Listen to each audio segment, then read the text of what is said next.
você está salvo? Pense por 30 segundos. Se você morrer agora, para onde você vai? Mas detalhe, você vai morrer. Existe uma doença no homem chamada morte. A morte é uma doença que veio do pecado. E você pode protelar ela por muitos anos, isso é chamado de velhice. Mas a velhice também é rompida pela morte. Todo mundo aqui vai morrer. A não ser que Jesus volte e você vá com ele antes, ninguém vai passar pela vida sem morrer. Por isso que Jesus disse: louco, irresponsável, essa noite pedirão a tua alma. Jesus está querendo dizer: você pode morrer hoje. O que tens para oferecer e para quem será? Estava pregando em Boston, uma menina de 13 anos. Enquanto eu pregava, saiu de dentro da igreja, foi no banheiro da igreja, puxou a corda. Em Brasília, uma menina de 12 anos puxou a manga e mostrou os pulsos. 3 tentativas de suicídio.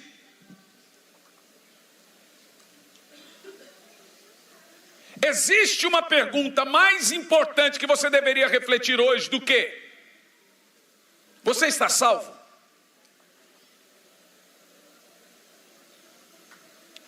Estava pregando em Tubarão, no estado de Santa Catarina, próximo à cidade de Laguna, ali a cidade da Anita Garibaldi. E eu sei dessa história porque foi há 19 anos atrás, meu filho estava nascendo naquele dia. Então terminou o culto, pus o carro na estrada, dá 300 e poucos quilômetros de Curitiba, e fui desesperado, direto para a maternidade. Mas na metade do caminho, toda a BR estava parada. Mas poucos minutos atrás, há 40 minutos atrás, num culto como esse, eu estava falando sobre salvação, cruz, e fiz um apelo que provavelmente é esse mesmo que vou fazer. Você precisa encomendar a sua alma a Jesus. Toda pessoa, ao passar pela vida, tem que encomendar a sua alma ao Criador dela. E enquanto eu explicava para as pessoas como se encomenda a alma ao Senhor, como se encomenda a cabeça ao Senhor, como entrega a sua alma a Jesus, justamente pelo fato de a vida é muito curta e eternidade é muito eternidade, justamente pelo fato de não sabermos o dia de amanhã, devemos sempre estar em alerta, encomendando a nossa vida e a nossa alma a Jesus. Eu estava explicando esse fato. Uma jovem se levantou e disse: olha, pastorzinho, na época era mais pela idade,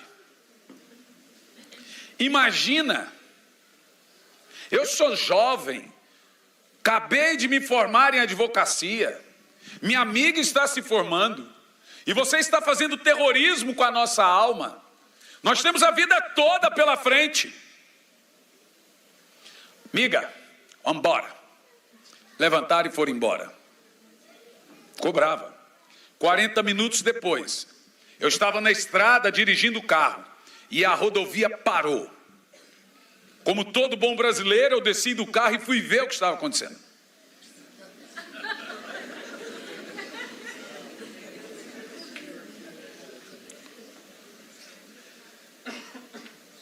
Quando eu percebi, havia um cadete embaixo do caminhão. Uma delas eu consegui reconhecer, a outra eu não consegui reconhecer. A cabeça estava embaixo da roda.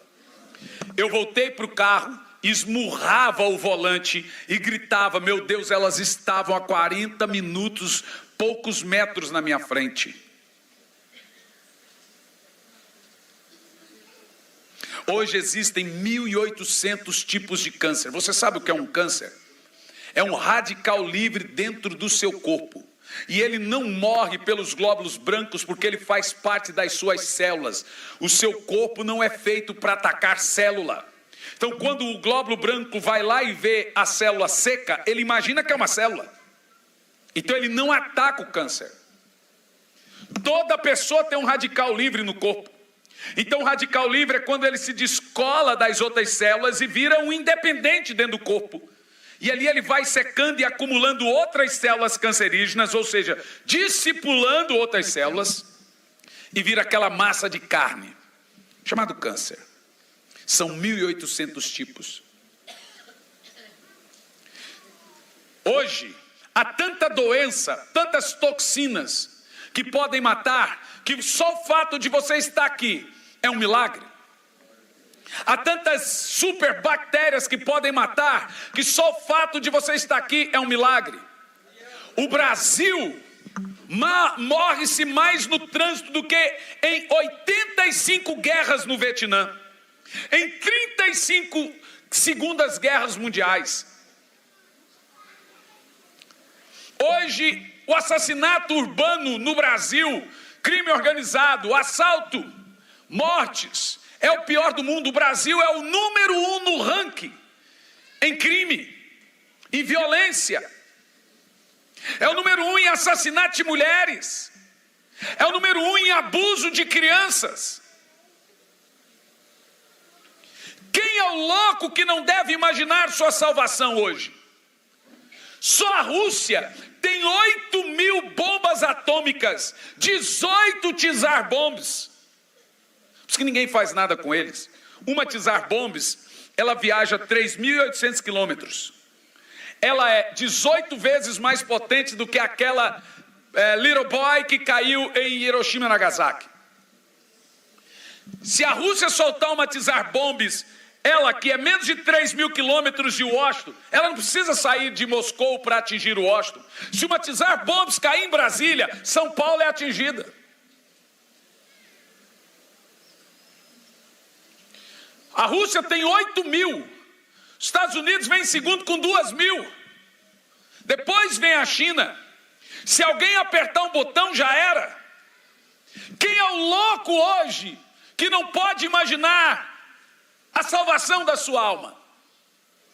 Muitas perguntas têm que vir na sua mente agora. Para onde vai então se morrer? Louco, essa noite pedirão a tua alma. O que tens para oferecer e para quem será? Numa cidade chamada Cocal do Sul, um senhor levantou a mão enquanto eu pregava e disse: eu quero ir à frente e aceitar Jesus. Eu disse: aguarda, eu já vou chamar. Por mais 2 minutos ele disse: eu quero ir à frente e aceitar Jesus. Eu disse: aguarde que eu já vou chamar. Na terceira vez ele disse: pastor, eu preciso ir agora. Falei: então venha. Então ele foi à frente, entregou a vida a Jesus, no meio da mensagem, se assentou, encostou a cabeça no ombro da filha e morreu.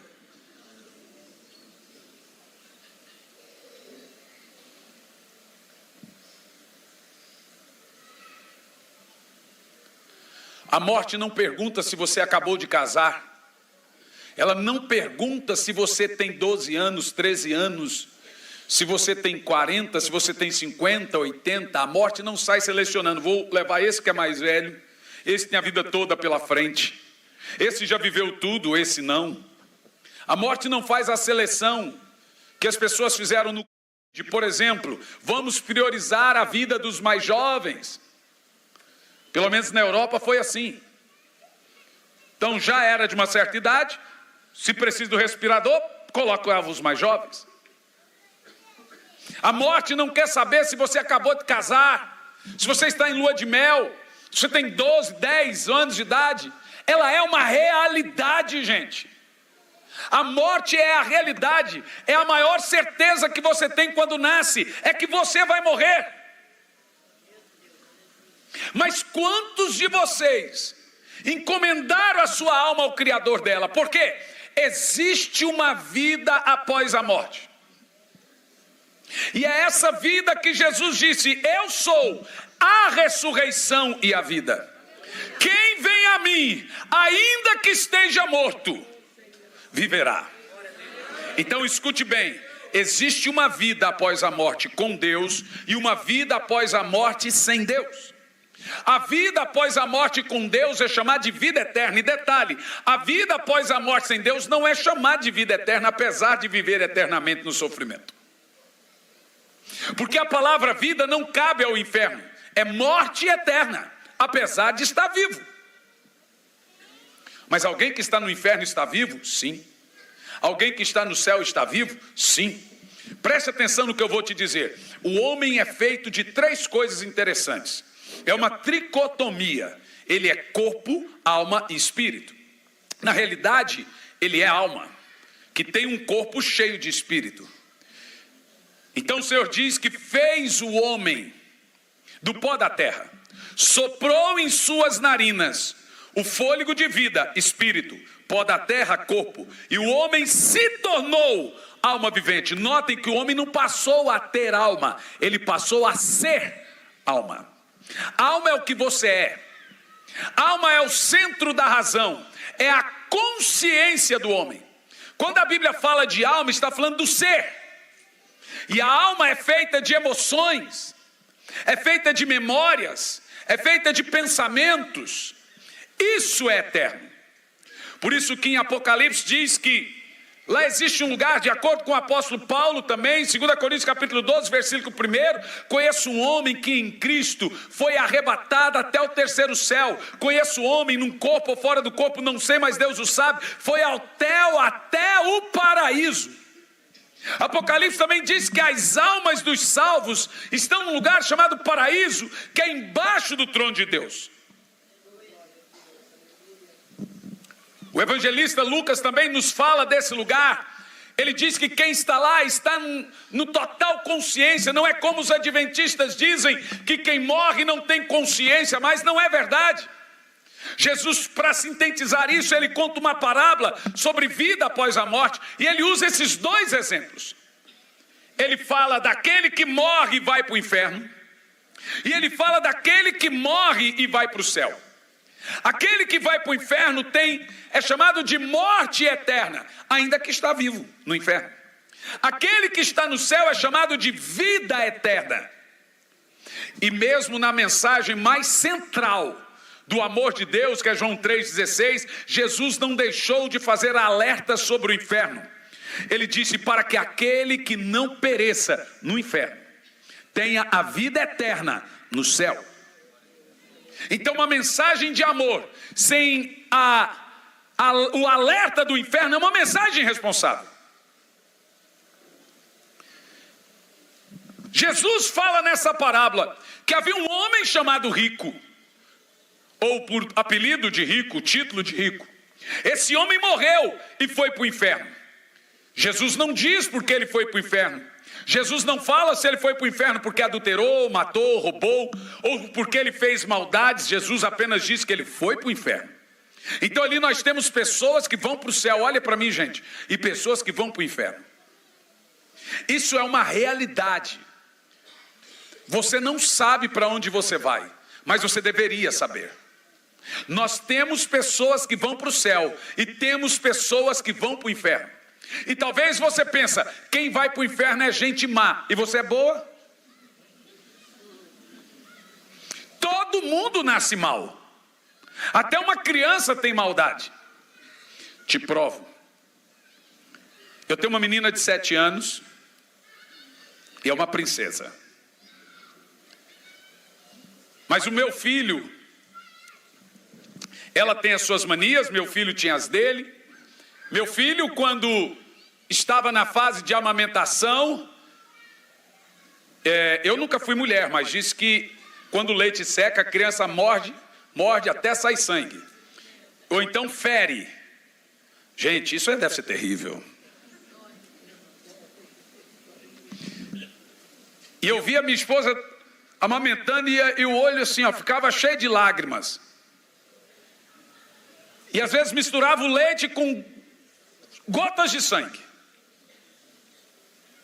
Diz que é uma dor terrível. E o dia inteiro, e aquilo, bom, evidente que deve ser. Mas o meu filho, quando secava o leite, ele piorava essa situação, porque ele mordia. Diz que tem criança que faz isso, aí a mãe tem que dar aquele tapinha de levinha assim na boca. Não morde! Não é assim, irmãs? E as crianças mordem. E uma vez eu vi que ele mordeu tanto, que ela fez assim, e quando eu vi já estava escorrendo o sangue. Agora nem dente tem. Mas a força da gengiva rasga, né? Aquela situação me fez pensar em tanta coisa. Eu falei assim, pensa o seguinte, pega um cérebro de um homem com mais de 18 anos e põe na cabeça desse bebê, o que faria com a mãe? Porque essa criança não tem noção que está ferindo a mãe, não tem consciência, mas isso é o pecado. A maioria das pessoas, ou todas as pessoas que não conhecem Jesus, não sabem o que é pecado. E elas não sabem o que é pecado, assim como um peixe não sabe que está molhado. Quando você entra na água, você acha estranho porque você se molha. O peixe é o contrário. Sabe qual é o nome disso? Natureza. Você não peca porque você não é pecador porque você peca.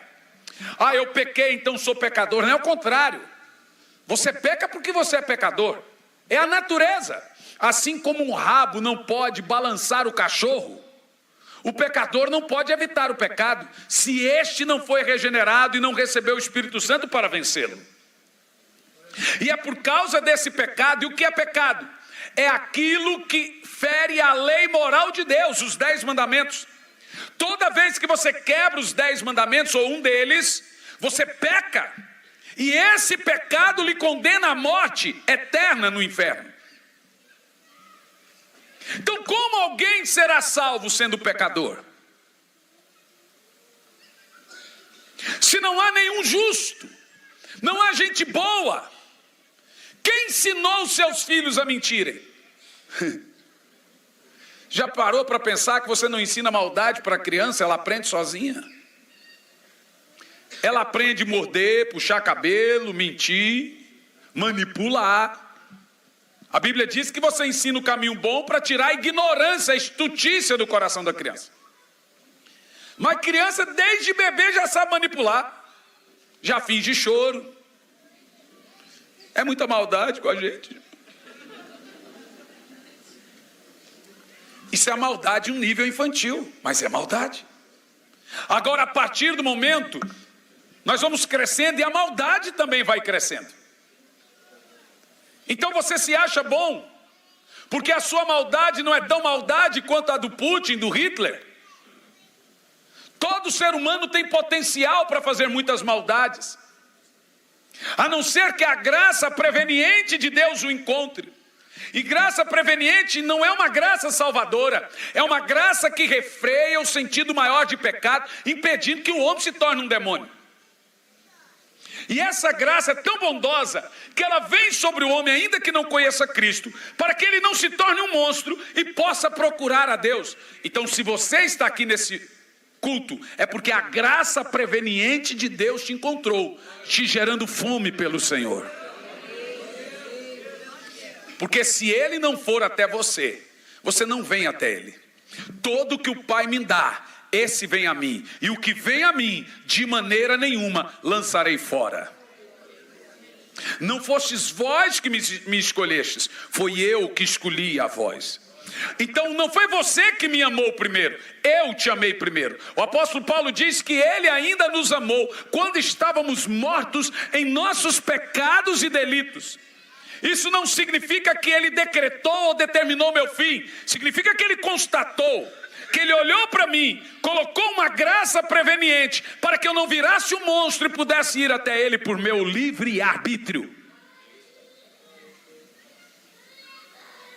Eu sei que essa palavra livre-arbítrio fere alguns. Bom, não deve ferir aqueles que estão aqui, porque esses que são feridos por essa palavra não gostam também de cura. Quem gosta e crê em cura são os mesmos que acreditam que Deus não decretou a morte, o pecado e a condenação de ninguém. E que existe um critério de Deus e um critério humano. O de Deus é a soberania, o de homem é o arbítrio. Existe a soberania de Deus e a responsabilidade do homem. Não está nas suas mãos chegar no céu, mas estará nas suas mãos chegar no inferno. Você entendeu o que eu disse? Você não pode se salvar, mas com certeza tem força para se condenar. Uma pedra não pode rolar de volta para cima. Ela só pode cair, é evidente, para baixo. Mas sabe o que é salvação? É quando a pedra volta. É quando Deus muda a sua natureza. Você estava condenado para ir ao inferno, não tinha esperança, não tinha meios de você ser salvo. Todo mundo nasceu para ir ao inferno. Por causa de Adão não há nenhum justo, ninguém vai buscar a Deus. Todo homem, diz o apóstolo Paulo, em sua consciência, diz o apóstolo Pedro, se tornou inimigo de Deus. Mas agora, Jesus Cristo deu a sua vida. Romanos capítulo 5, versículo 19, por causa do pecado de um homem, Adão, todos se fizeram inúteis e são culpados. Mas o que eu fiz? Você não, mas o seu pai fez, Adão. E agora o seu pai deixou uma herança pecaminosa, e por causa dessa dívida que temos que pagar, vamos para o inferno. A não ser que Jesus impeça isso. E esse foi o caminho da cruz. No meio do seu caminho inicial de nascimento até o inferno, o Senhor pôs uma cruz e disse: basta, pá! E agora a Bíblia diz que você pode fazer o caminho inverso, aos pés da cruz para o céu. Por isso a pergunta: você está salvo? Salvo do quê? Em primeiro lugar, do pecado. Mas aquele que entrega a vida a Jesus nunca mais peca? Não, não é isso. Preste muita atenção no que eu vou te dizer. Imagine o seguinte. Vou tomar emprestado aqui o pedestal do Fabiano. Pois se vira, Fabiano. Imagina que esse pedestal aqui é você. O apóstolo Paulo diz que aqueles que são da carne se inclinam para as coisas da carne. Aqueles que são do Espírito se inclinam para as coisas do Espírito. A palavra inclinar na Bíblia significa predisposição para algo. Quando Paulo usa o termo inclinar, ele diz: aquele que não está salvo, ele tem uma predisposição para o pecado. Ainda que ele faça o bem, ele já está previamente predisposto para fazer o mal. Ele pode até saber que Deus existe, mas ele tem o sim e o amém para fazer coisa errada. Quando você vem para Jesus, não significa que você não vá pecar, significa que Deus muda a sua natureza. E a palavra mudar a natureza é, ele muda a sua disposição, a sua predisposição. Vou te explicar. Você tinha uma predisposição para ir para o inferno e o pecado. Agora, quando você vem para Jesus, ele mudou sua predisposição. Ainda que você peque, você já tem uma predisposição para ir para o céu e não pecar. Percebeu? Ainda que você faça coisa errada, você já sabe como não fazê-lo, porque ele mudou completamente o seu coração. E como ele fez isso? A primeira coisa, ele colocou em você consciência de pecado. Agora você sabe o que é errado ou não. Como? Pelo testemunho do Espírito, que ele convence o homem do pecado e da justiça e do juízo. Segunda coisa, Romanos 5:5 diz que Deus não nos decepciona, porque ele derramou o seu amor em nossos corações pelo Espírito Santo. Agora a segunda coisa que ele faz quando você entrega a sua vida a Jesus é derramar o amor de Deus no seu coração. Você passa a amar Jesus, saber, primeiro você sabe o que é pecado, agora sabe quem Deus é. Porque o amor dele é derramado em nossos corações pelo Espírito Santo. A terceira coisa que Deus faz é mudar a sua natureza. A isso a Bíblia chama de regeneração, novo nascimento. Aquele que mente vai deixando de mentir. Aquele que adultera vai deixando de adulterar. Aquele que era terrível, um mau caráter terrível, aos poucos, de acordo com a Bíblia, ele vai se tornando a imagem e a semelhança de Jesus. É isso que nós chamamos de salvação. Ele vai passar, essa pessoa, por momentos difíceis aqui na terra. Ele ainda vai lidar com pecados, mas a diferença é que ele vai pecar e vai se arrepender. Por quê? Porque agora ele tem consciência de pecado. Aqueles que ainda não entregaram e não encomendaram essa alma a Jesus, ele não tem consciência de pecado. Então na cabeça dele vem alguns textos: todo mundo tem pecado, todo mundo é errado. Quem não é falho? Então ele minimiza as suas crueldades, minimiza seus pecados. Ele mente e não se arrepende, ele adultera e não se arrepende, ele engana e não se arrepende. Por isso que aquele que conhece Jesus e vive dessa forma, ele ainda não nasceu de novo. Porque essas são características de quem ainda não passou pela cruz. Mas então, me responda: você está salvo?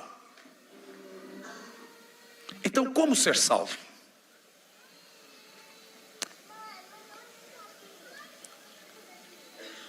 Como eu posso ser salvo?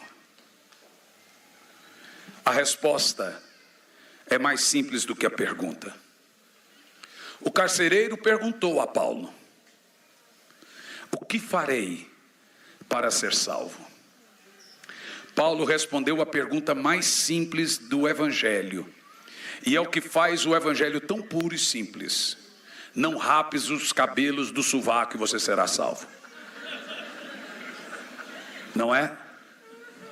Eu pensei que era, porque em alguns lugares é: não corte o cabelo.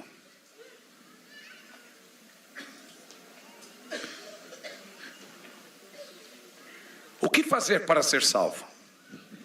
Encher a minha vida de regras religiosas? Não, senhores. Ainda que a lei moral exija algumas regras, porque sem regras não tem organização e não tem moral e é só anarquia, elas não servem para te salvar, elas servem para organizar. A regra para a salvação não é fazer, é crer. Crede no Senhor Jesus Cristo, disse Paulo ao carcereiro, e será salvo tu e a tua casa. Agora detalhe: crer em Jesus não é só dizer que você crê em Jesus. A palavra crer ali significa pleno conhecimento de Jesus. A palavra crer ali é: eu creio tanto em Jesus que eu agora dou a minha alma por Ele. É nesse contexto que Jesus diz: se alguém não me ama, ele está quebrando o mandamento, o maior de todos, que é amar a Deus de todo o seu coração. É nesse contexto que Paulo diz: se alguém não ama o Senhor Jesus, é maldito. É nesse contexto que Jesus disse: se alguém ama o pai, mãe, casa, carro mais que a mim, não é digno de mim. É nesse contexto que a Bíblia diz que os tímidos não serão salvos, porque na hora que eles são convidados a entregar a sua alma a Ele, eles ficam tímidos, ou acham que não tem essa necessidade, ou dizem: eu já tenho a minha religião. E essa timidez, que pode custar caro. Portanto, quando o evangelista lhe convida: venha entregar a sua alma e sua vida a Jesus, ele está querendo dizer: venha dizer: Senhor Jesus, eu te entrego a minha alma, eu te entrego a minha vida, a partir de hoje eu sou uma nova criatura. Quando você faz isso, o Espírito Santo começa a mudar todo o seu interior. É automático, é chamado milagre da vida eterna. Ele muda todo o seu interior, ele muda as suas disposições, ele faz uma aliança entre você e Deus, ele reconcilia você e Deus, você passa a nascer de novo, você percebe que algo novo está acontecendo no seu interior. É isso que nós chamamos de vida eterna. Você tem uma sensação dentro de você que você é outra pessoa. Primeiro, ele muda toda a sua casa, ele muda seu casamento. Mulheres, quer um conselho meu? Comece por você.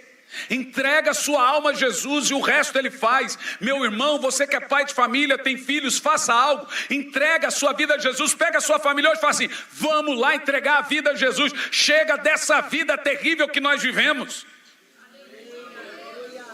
Então há pessoas aí lutando, orando, querendo que Deus mude a minha casa, minha vida e etc. Não tem paz. Qual é o preço da paz? Bom, nós estamos vendo aí. Você quer ver o preço da paz? Um diz assim, Estados Unidos mandou quantos bilhões de dólares para a Ucrânia, a Alemanha bilhões, não sei para lá, outros bilhões, bilhões, e ainda não compraram a paz. Mas Jesus diz: a minha paz eu lhe dou, e ela é de graça. Só pode ter essa paz quem tem Jesus.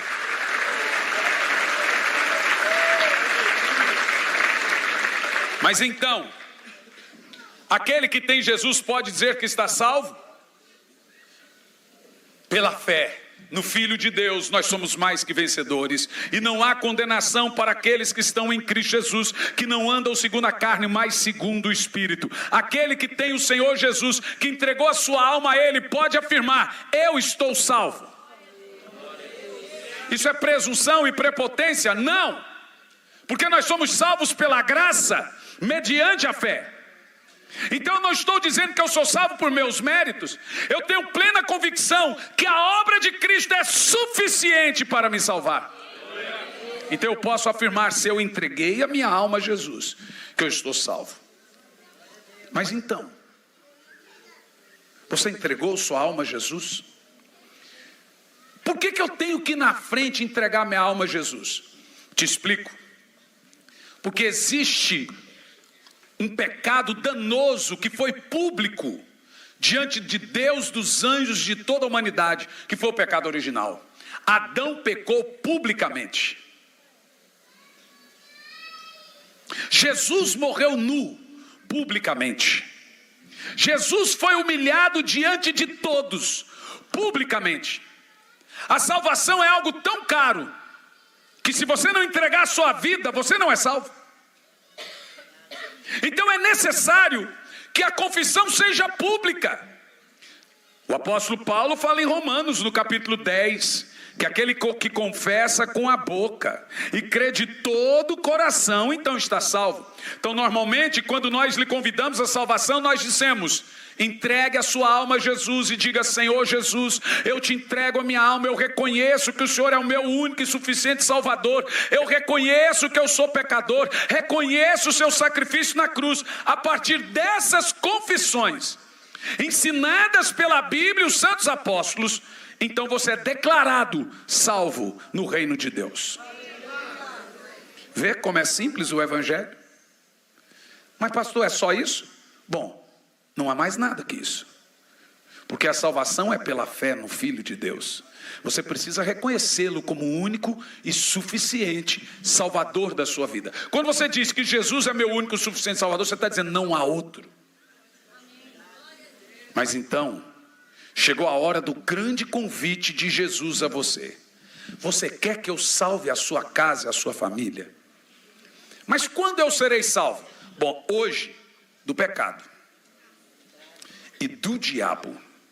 A Bíblia diz que salvação é transportá-lo do reino das trevas para o reino da luz. Então, no exato momento de hoje, o Senhor pega você de um reino chamado reino das trevas e leva você para o reino do Filho de Deus. Sua primeira salvação. A segunda, do pecado. Na mesma hora você muda o seu status, deixa de ser um pecador voluntário e passa a ser a justiça de Deus em Cristo. Por isso que salvação é em 3 fases. Eu estou salvo, eu estou sendo salvo e eu serei salvo. Eu estou salvo hoje do reino das trevas. Eu estou sendo salvo do pecado e eu serei salvo do inferno.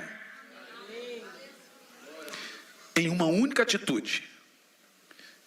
Falando verbalmente, confessando Jesus verbalmente, entregando a sua alma a Ele verbalmente, todos os seus pecados são perdoados. E existe uma coisa poderosa: Deus esquece todo o seu passado. Isso que é o poderoso. Ele limpa toda a consciência que você tinha de passado. Ele diz: do seu pecado não me lembrarei mais. Você tem noção de como é o amor de Deus? Eu tenho.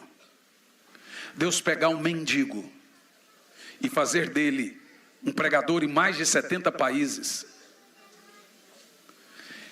É só a graça.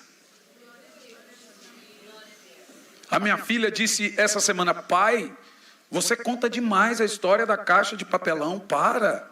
Eu falei: por que, filha? Ai, porque é tão triste essa história.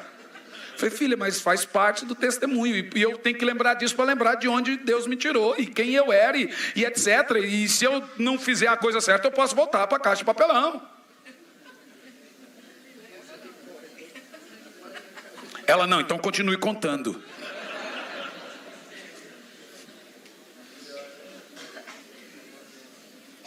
Eu sei, meu querido, o que é o amor de Deus. Deus é especialista em lixo. Fabiano, vem aqui para parecer que está terminando. Olhe bem, Deus é especialista em lixo. Deus é o maior reciclador do mundo.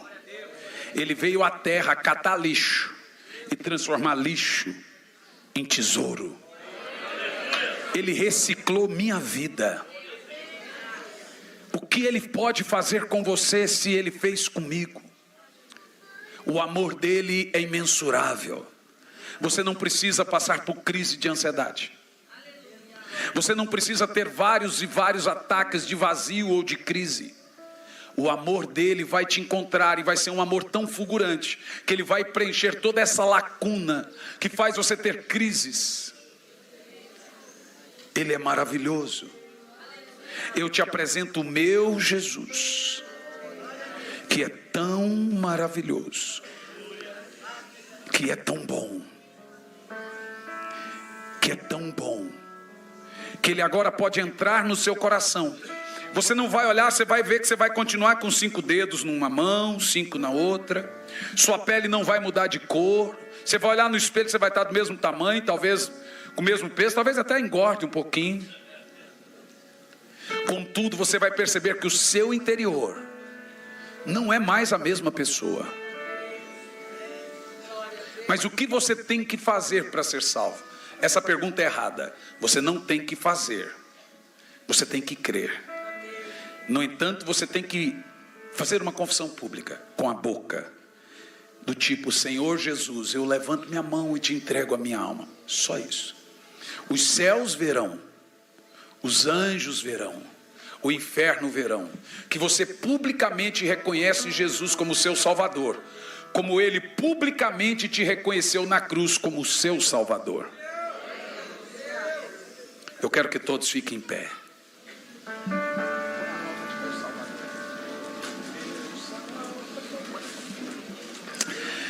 Eu quero fazer o convite mais importante da noite, e preste atenção. Você, em alguns minutos, nós teremos oração de cura e libertação. Hoje eu vou orar por libertação. Não dá para orar para os dois, cura e libertação na mesma noite. Tem que ter muito tempo. E você vai entender daqui um pouco. Cura e libertação é a mesma coisa. Jesus expulsou o demônio e disse: vai que a tua fé te curou. Ou Ele curou pessoas e disse: vai que a tua fé te salvou. Então, o que você tem que fazer para ser salvo? Manifestar esse desejo de ser salvo público, com uma atitude, levantando a mão, pedindo Jesus para entrar em seu coração. Assim como Ele morreu publicamente, Ele só pede que você confesse-o publicamente. Percebe? Isso não dói, mas você vai perceber que depois disso, sua vida será totalmente... Eu prometo, uma coisa eu posso te prometer. Eu não posso te prometer que você ganhará dinheiro e ficará rico. Eu posso prometer que sua família inteira vai mudar. Completamente. É isso que você queria. Então eu vou fazer a pergunta: quem aqui nessa noite quer entregar a sua alma e sua vida a Jesus para ser salvo? Aonde você está, você vai levantar a mão que eu vou orar por você, e sua vida vai mudar completamente. Vai levantando as mãos, não abaixa a mão.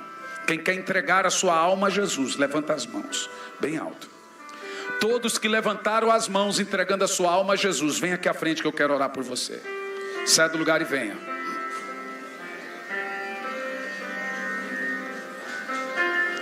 Eu não mereço tua misericórdia, mas tu...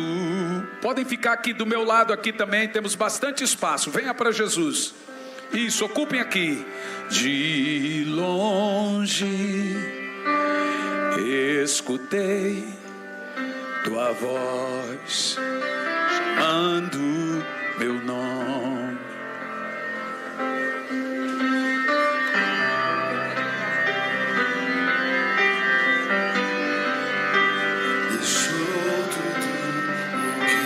Venha para Jesus. Venha para Jesus, Ele te ama.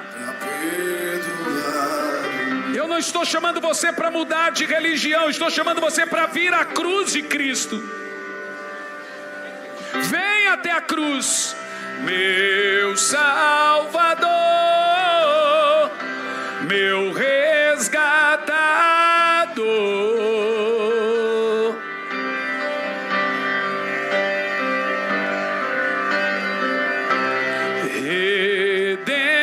Redentor, livrastes a mim. Venha para Jesus, meu Salvador, meu resgatador.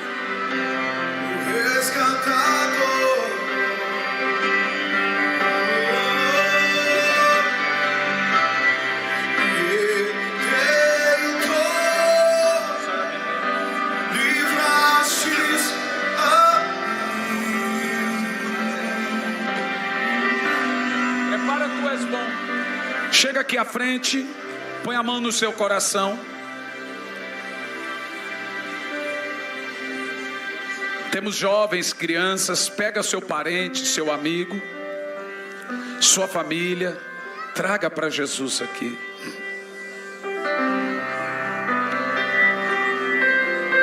Coloque a mão no seu coração. Vou pedir aqui, pastor Isaac, que me ajude a contar por etapa.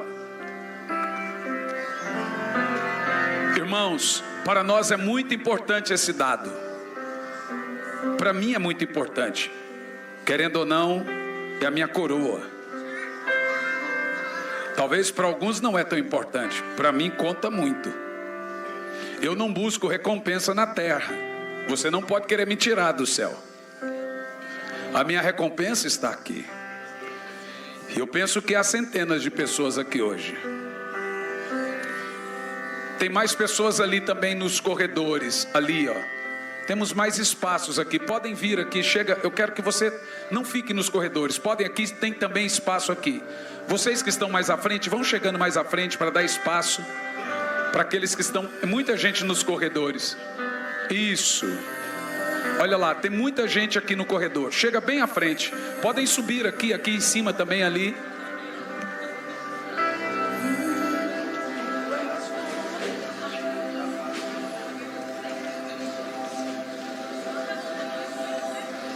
Sabe o que eu quero agora? Que você sinta o amor de Deus sendo derramado em seu coração. E esse amor queima o seu coração. Esse amor é o amor de Jesus.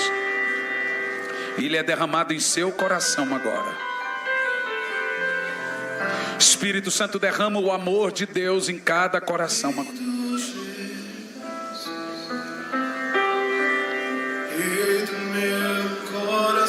Vamos cantar isso juntos. Como eu amo os teus caminhos.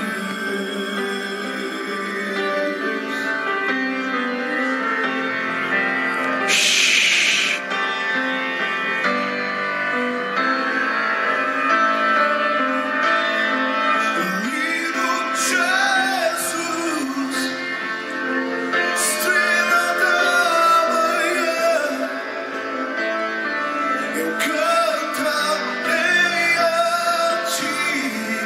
Levante as duas mãos o mais alto que você puder. que posso te dar? Mais alto. Por tudo que Você me libertou e me curou. o que posso te dar. O que posso te dar? Por tudo que tu és. Por tudo que tu és. Você me libertou Você me libertou e me curou.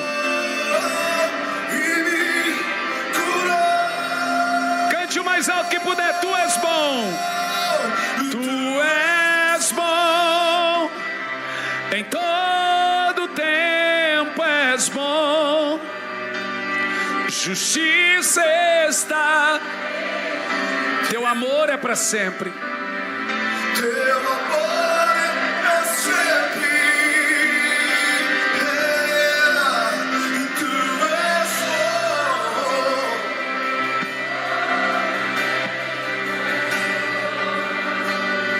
Justiça está somente em ti. Teu amor pra sempre. Agora você que está aqui à frente, põe a mão no seu coração.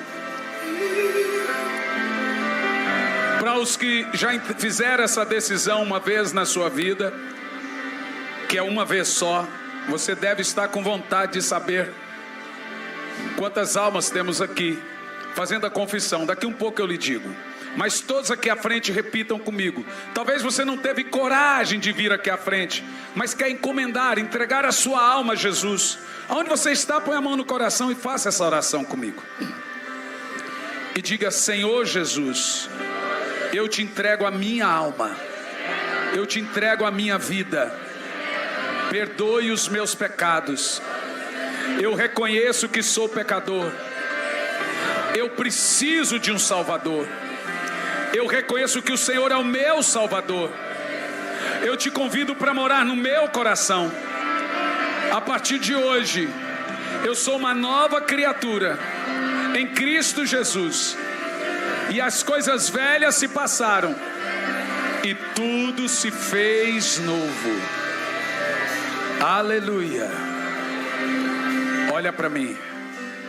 Presta atenção. Quantos anos você tem? Por que você está emocionado? Hã? Presença de Deus.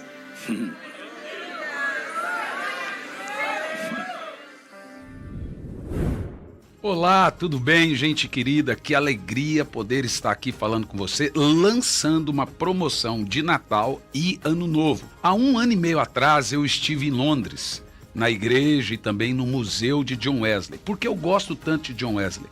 Não é só porque ele foi o maior avivalista de todos os tempos, desde os apóstolos. Agora nós estamos falando em números e também em obras. É pela sua vida, a sua devoção a Deus, a sua vida de oração.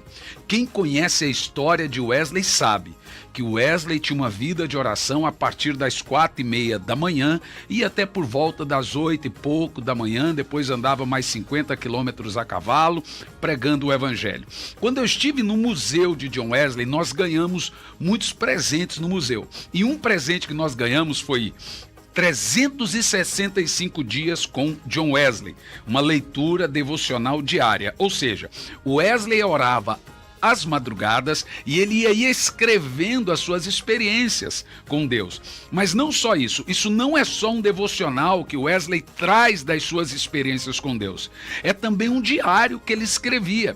Então aqui nesse devocional aqui que nós fizemos para vocês, Wesley também escreve: no dia de hoje tive um encontro assim, no dia de hoje tive um encontro assado. Por exemplo, eu deixei aqui marcado para você, 31 de maio. Isso é na altura de 1740 aproximadamente.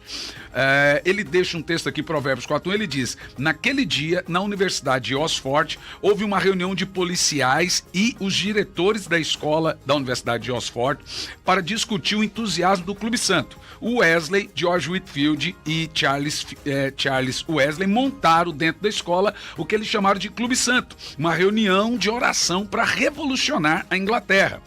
A ideia era que os sêniores da faculdade e a polícia queriam acabar com o Clube Santo. E aqui Wesley conta como que o Clube Santo prosseguiu, como que Deus manteve o Clube Santo. Eles tiveram na altura mais de 8.000 casas de oração e ganhou aí mais de 4 milhões de almas para Jesus. Nós traduzimos, lançamos essa peça. Eu poderia ter feito um livro mais barato, mas veja, não ia pegar bem, né? Uma peça aqui lindíssima para amante do livro. Eu sou amante do livro.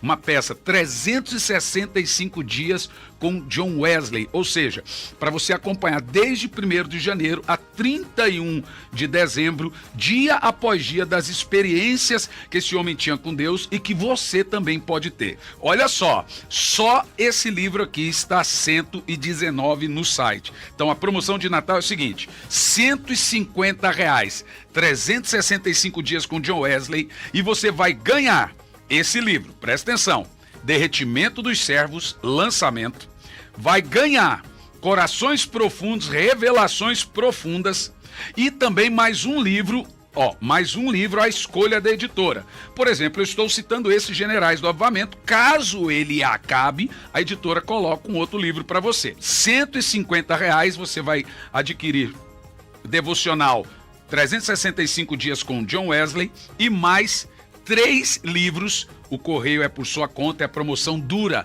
até 25 de fevereiro. Vou te dar uma dica. Isso aqui não é só um livro devocional. Isso aqui é para quem gosta de livro. Por isso que eu decidi mantê-lo nessa qualidade. Pra hora que você pegar, você vai ver, uau, que coisa linda. Aqui, por exemplo, 19 de agosto, eu dediquei algumas horas para ler a história dos puritanos. 20 de agosto, ele conta que Wesley aprendeu a orar pedindo a Deus dinheiro para os seus projetos. Então o livro aqui é de 1741. Que Deus te abençoe, faça a sua parte, que seja uma bênção esses livros na sua vida. Lembrando que a promoção acaba dia 25 de fevereiro de 2023. Um grande abraço.